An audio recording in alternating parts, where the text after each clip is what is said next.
Ang pag-uusapan naman natin sa video na to guys, no, tungkol naman sa takot or in English, fear, di ba?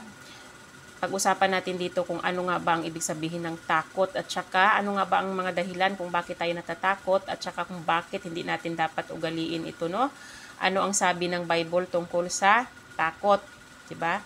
Ang takot na to guys, no, ito ay hindi kanais-nais na emosyon ng isang tao, no?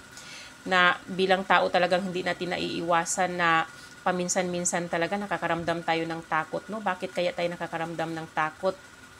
Isa na talagang dahilan dyan, guys, no? Dahil sa mga pinapanood natin sa social media, no? Nanonood tayo ng mga nakakatakot na panuorin, no? Tapos, ang resulta niyan, makakaramdam tayo ng takot kasi iniisip natin baka mamaya yung mga napanood natin mangyayari din sa atin, no? At saka, nakakaramdam tayo ng takot kasi minsan sa mga imagination na lang natin, no? Nag-i-imagine tayo ng mga nakakatakot na bagay, no? Nag-i-imagine tayo ng mga nakakatakot na pangyayari. Tapos mamaya, ang magiging resulta sa atin, takot na tayo kasi iniisip natin na baka mamaya yung ini-imagine natin mangyayari sa atin in reality, no? Kaya talagang dapat talaga guys, no, hindi natin iniisip itong takot na to kasi sa pamamagitan ng takot, mapaparalisa yung pagkatao natin nito guys, no? Iba-ibang klase ng takot ang nararamdaman ng isang tao, no? Yung iba takot na mawala ng mahal sa buhay, yung iba takot mamatay, yung iba takot sumakay sa eroplano, takot sumakay sa barko, 'di ba? Yung iba takot sa heights, yung iba takot sa dilim, takot sa mga insekto, 'di ba? Yung iba takot sa ipis, takot sa ahas, iba't ibang klase ng takot yung yung nararamdaman ng bawat isa sa atin, no?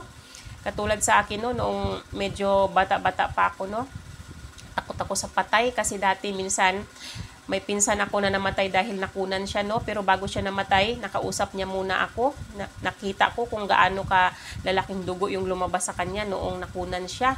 Pero nung dinala siya sa hospital, ilang araw lang, nabalitaan ko na namatay siya. Grabe yung takot na naramdaman ko. As in, kapag gabi na hindi mo ako mapababa sa baba ng bahay kasi sa bawat sulok ng bahay nakikita ko yung mukha niya. Nasa imagination ko na nandyan siya sa harapan ko at saka naiisip ko yung mga pinag-uusapan namin.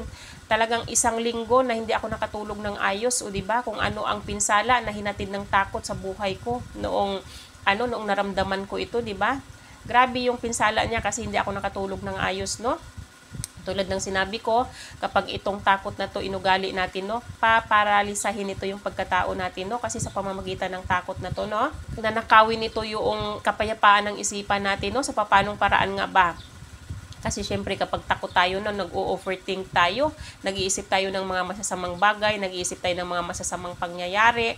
Paano ka pa magkaroon ng kapayapaan ng isipan kung ang nilalaman mo sa isip mo ay puro mga masasamang pangyayari, puro mga walang kabuluhan na mga isipin ang pinalalagay mo sa isip mo? Wala nang kapayapaan yung isip mo kapag ganun ang iniisip mo, di ba?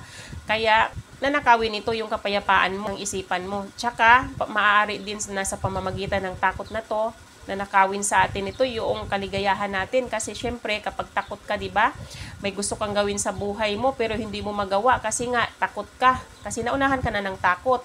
Yung iba gustong mamasyal, gustong gumala, pero natatakot sila na baka mamaya may mangyari sa kanila doon sa pupuntahan nila, 'di ba? Iniisip nila baka anong mangyari, kaya ang resulta tuloy hindi na sila tumutuloy sa binabalak nilang gawin. Or yung iba gustong mag-abroad pero takot sumakay sa eroplano or natatakot baka kung anong mangyari sa kanila doon sa pupuntahan nila, baka sila ay maltratuhin, baka sila ay apihin, o 'di ba? Kung ano yung magiging resulta kapag tayo ay takot, mapaparalisa yung pagkatao natin kasi hindi na tayo makakagawa ng hakbang, 'di ba? Didiktahan ng takot na to yung isip natin, sasabihin nito ng imbis na may gagawin ka, may pinaplano kang magandang gawin, no? Didiktahan ka nitong takot na to na wag mong gawin na yan, wag kang pumunta diyan kasi nakakatakot diyan. Ganyan, 'di ba? Ganyan ang mangyayari sa iyo kasi nga takot ka, 'di ba? Paparalisahin ng takot nito yung isipan mo, tsaka yung emosyon mo, 'di ba? Yung pagkatao mo mapaparalisa kasi wala ka nang magagawang hakbang para maiangat mo yung buhay mo, para may magandang mangyari sa buhay mo, no? At saka hindi ka na makapag-isip ng tama nito. Kasi ang lahat na lang ng nilalaman mo sa utak mo, nakakatakot yung mga gagawin mo ng mga hakbang, 'di ba? At saka hindi ka na makakagawa ng paraan para maiangat mo yung sarili mo. para para makaalis ka dito sa sitwasyon na ito na ma-overcome mo itong takot na to. Kasi nga, inunahan ka na ng takot, no? Hindi naman dapat ito ang nararamdaman natin eh, di ba? Kasi itong takot na to, hindi tinotolerate ni God ito, no? Patunayan ko sa Bible, no, na dapat ay hindi natin ito inuugali kasi ito ay pinagbabawal sa atin ng Diyos, no? Basahin natin sa Isaiah chapter 41 verse 10. Fear not, for I am with you. Be not dismayed, for I am your God. I will strengthen you. I will help you. I will uphold you with my righteous right hand. O, anong sabi ni God dito? Huwag kang matakot dahil kasama mo ako.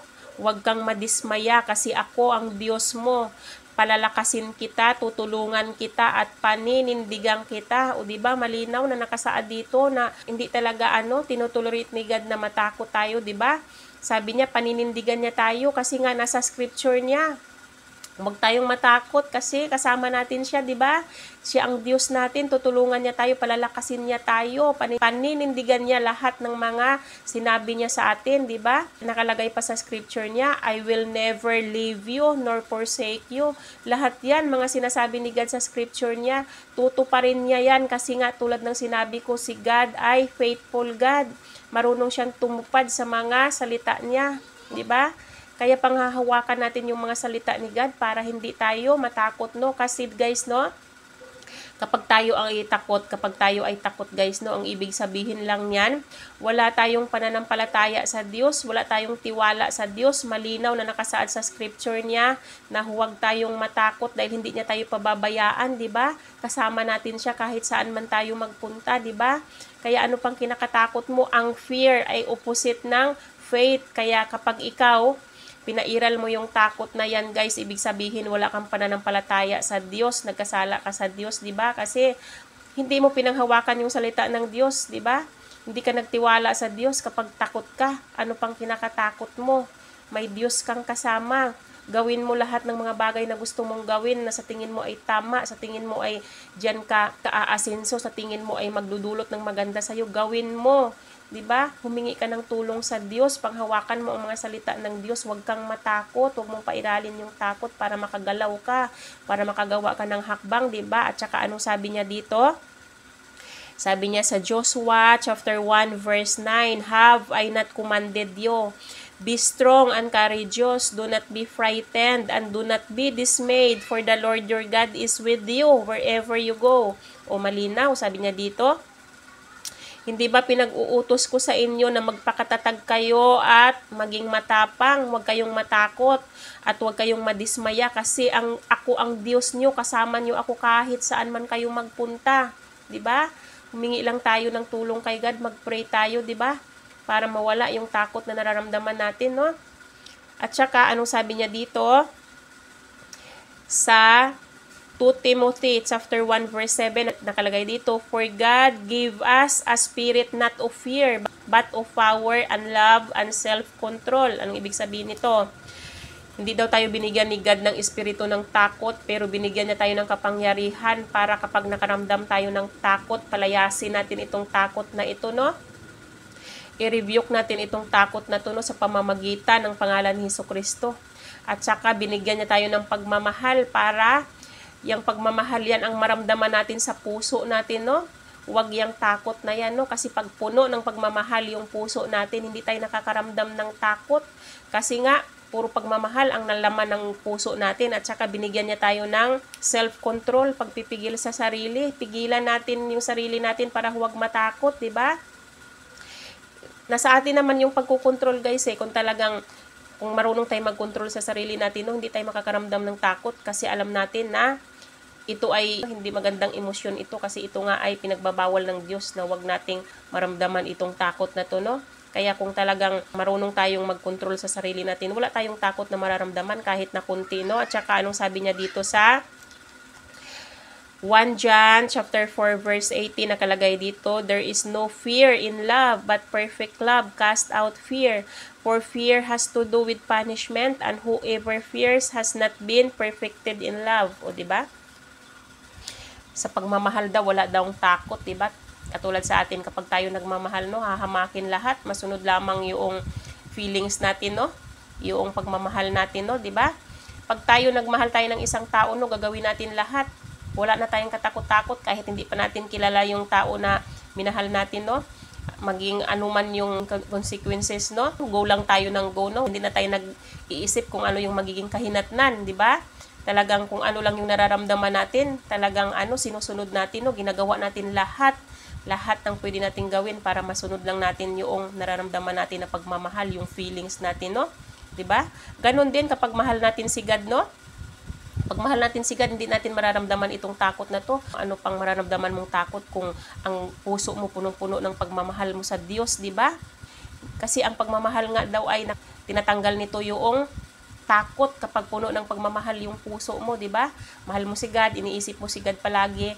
Kaya hindi ka makakaramdam ng takot kasi alam mo na kasama mo ang Diyos sa lahat ng pupuntahan mo, sa lahat ng gagawin mo. Kasama mo ang Diyos, kaya hindi ka makakaramdam ng takot kapag punuin mo ng pagmamahal yung puso mo. Kasi ang ibig sabihin daw kapag may takot ka, hindi daw perfecto yung pagmamahal mo.